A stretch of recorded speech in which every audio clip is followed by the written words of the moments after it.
안녕하세요. 유튜브 준스카입니다. 오늘은 연료전지에 대해서 간략히 살펴보겠습니다. 이제 연료전지란 공급된 연료의 화학에너지를 직접적으로 전기에너지로 전기화학 반응을 통해서 변환을 해주는 장치입니다. 따라서 연료전지는 이제 재료를 공급받아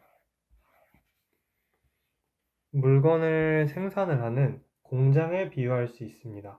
즉, 연료전지는 제 연료를 공급받아 전기를 생산하는 공장입니다. 이 점에서 연료전지는 한정된 화학 에너지를 유한한 전기 에너지로 변환하는 일종의 저장소인 배터리와는 완전히 다릅니다.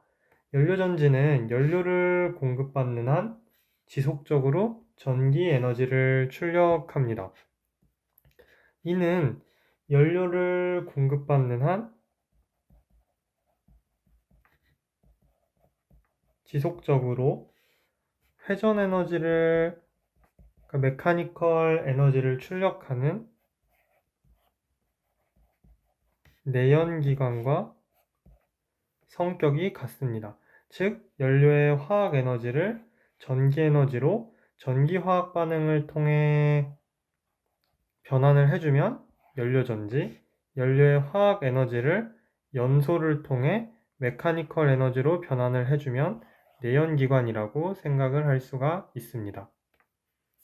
수소, 산소, 연료전지를 통해서 왜 전기에너지가 변환되어 나올 수 있는지를 한번 살펴보겠습니다. 이렇게 연료전지가 있다면 이제 반응물인 산소와 수소가 연료전지에 공급이 될 것입니다. 그렇다면 이 둘이 이제 반응을 해서 반응물인 물과 전기가 나오게 되는데, 이때 이 전기 에너지가 나오게 되는 이유는 X축을 이제 리액션 프로그레스, Y축을 포텐셜 에너지로 보면 이 수소와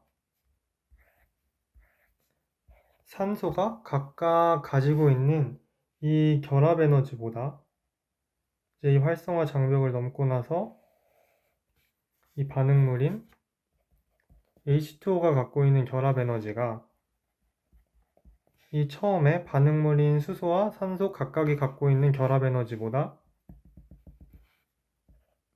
낮습니다. 그러면 에너지는 보존이 되기 때문에 이론적으로 이만큼의 에너지를 전기 에너지로 변환할 수가 있게 됩니다.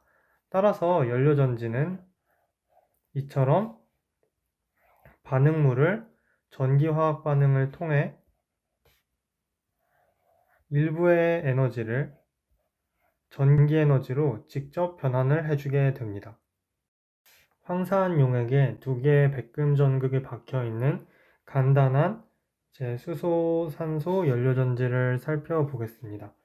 수소가 공급되는 쪽의 극에서는 이제 수소 이온은 황산 용액을 통해서, 또한 여기서 떨어져 나온 전자는 전선을 타고 이동을 하게 됩니다. 그렇다면 이제 산소가 공급되는 이제 산소 극 쪽에서는 이 산소가 이 수소 이온과 전자와 만나서 이제 물을 생성을 하게 됩니다. 이때 수소가 공급되는 극을 이제 에노드, 산화극 또는 연료극이라고 표현을 하고, 여기서는 수소가 수소 이온과 전자로 분리가 되게 됩니다.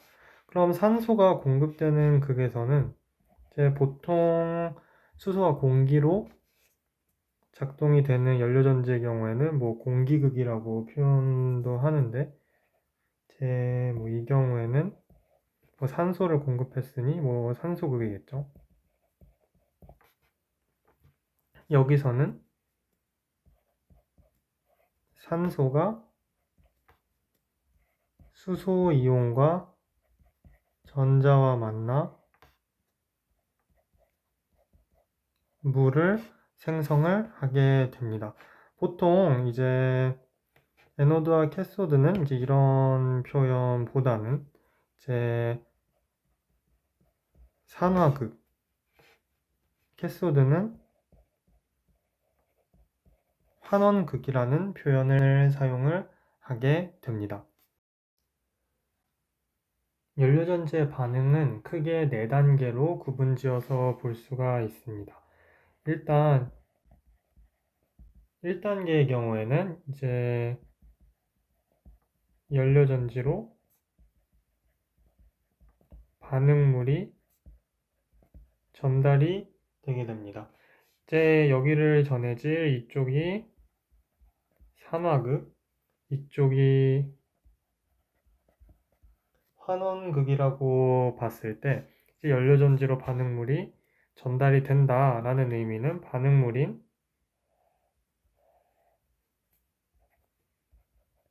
수소와 뭐 이제 산소, 뭐 공기가 될 수도 있겠죠. 산소를 포함한 이렇게 반응물이 전달이 되게 되면 이제 두 번째로 전기화학 반응이 일어나게 됩니다.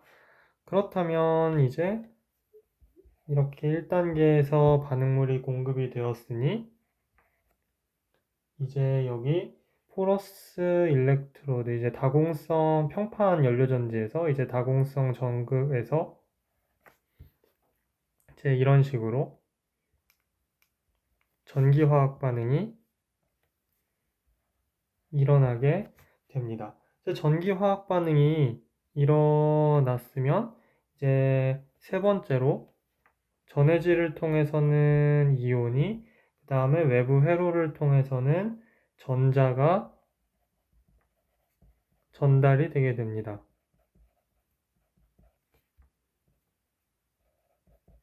그러면 한번 살펴보게 되면 이제 이 전해질을 타고 수소 이온이 이동을 할 것이고 이 밖에 외부 회로를 통해서 전자가 이렇게 이동을 하게 될 것입니다.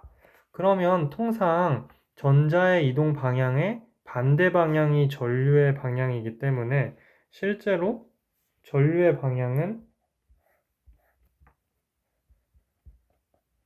이 방향이 될 것입니다.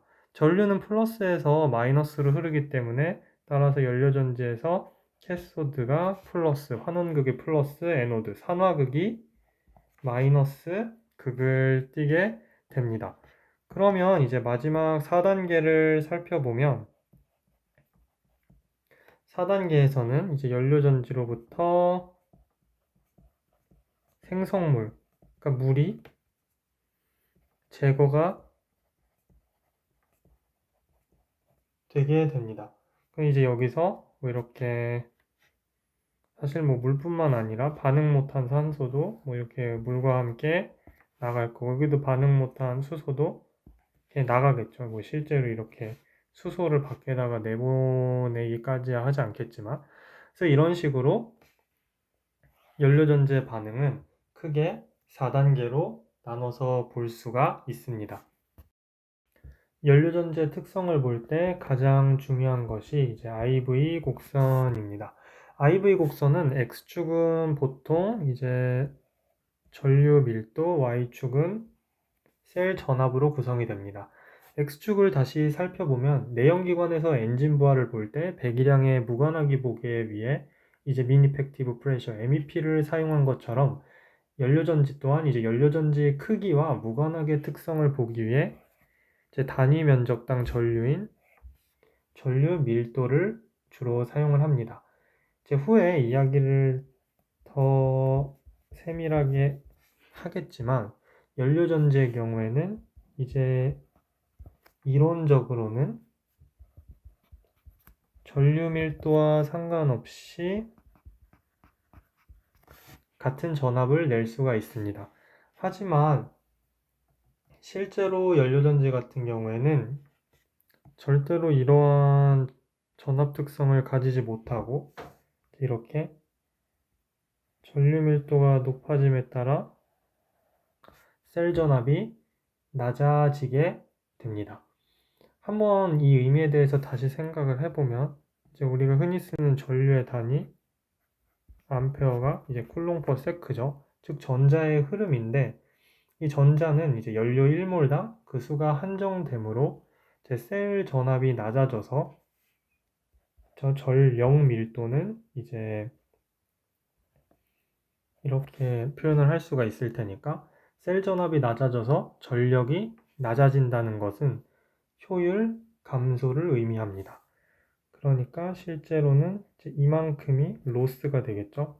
그렇다면 이 IV 커브를 통해서 알 수 있는 것은 연료전지를 운전을 할 때 전류 밀도가 높아지면 그만큼 효율이 낮아진다는 것을 알 수가 있습니다. 이제 이 IV 커브에서 전류 밀도에 따라서 셀 전압을 떨어뜨리는 주된 이제 세 가지 손실에 대해서 살펴보겠습니다. 보면 전류 밀도가 낮은 구간에서는 활성화 손실이 크고 이 구간을 넘어가면 저항 손실이 큽니다.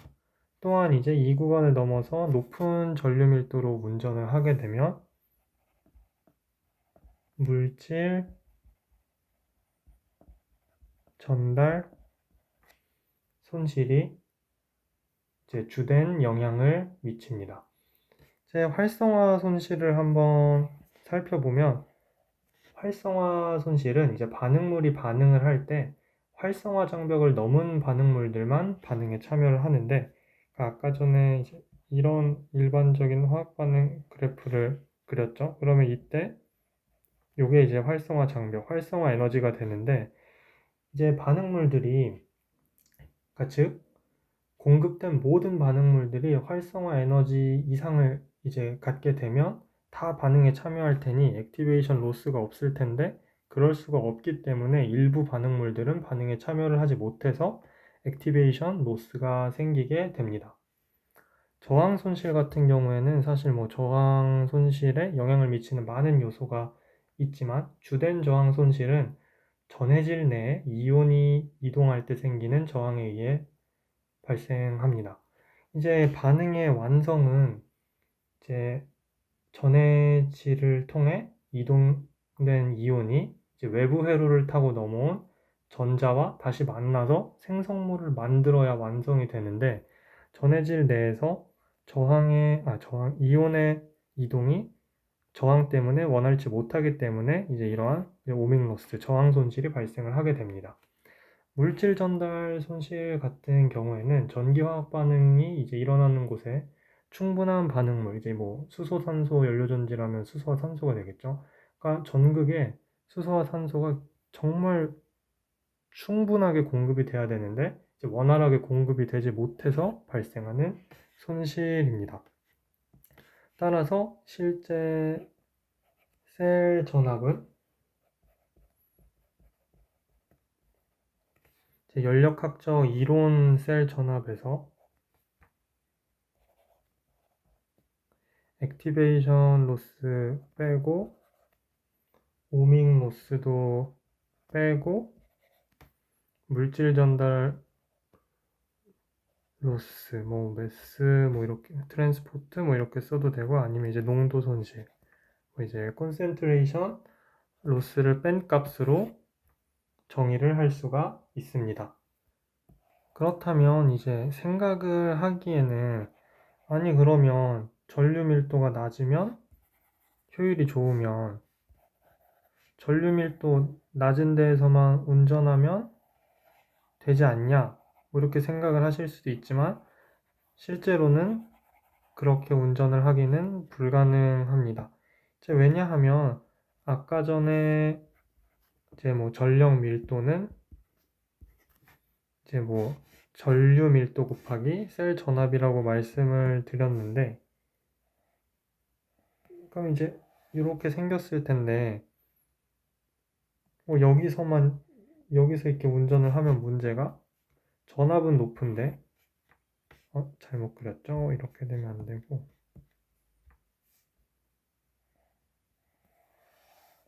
전압은 높은데